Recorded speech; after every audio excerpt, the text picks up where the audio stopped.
अस्सलाम वालेकुम नाजरीन, नांदेड़ दो न्यूज में आपका इस्तकबाल है। चलिए जानते हैं आज की खबर।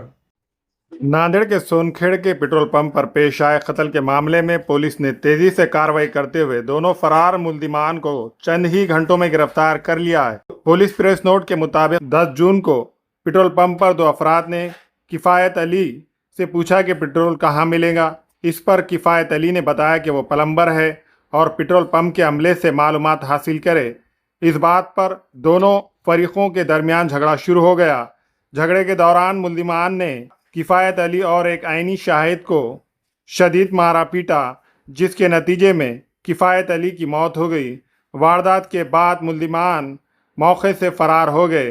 वाक़े की इत्तला मिलते ही नांदेड़ के ज़िला एसपी की हिदायत पर मुकामी क्राइम ब्रांच ने मुख्तलिफ टीमें तश्कील देकर मुल्जिमान की तलाश शुरू की। खुफिया इत्तला की बुनियाद पर पुलिस ने नांदेड़ के बस स्टैंड के करीब जाल बिछाकर दोनों मुल्जिमान को गिरफ्तार कर लिया। गिरफ्तार मुल्जिमान की शनाख्त पवन राजे भाव चौधरी और बालाजी शिवाजी राव मोरे दोनों सोनखेड़ के तौर पर हुई है। पूछगछ के दौरान दोनों ने जुर्म का एतराफ़ कर लिया है, जिसके बाद इन्हें मज़ीद कार्रवाई के लिए सोनखेड़ पुलिस के हवाले कर दिया गया है।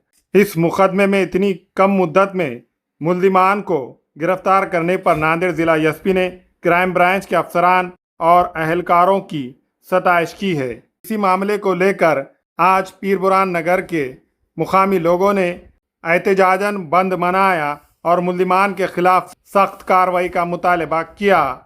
सूरत हाल की नज़ाकत को देखते हुए पुलिस ने इलाके में इजाफी बंदोबस्त तैनात कर दिया है।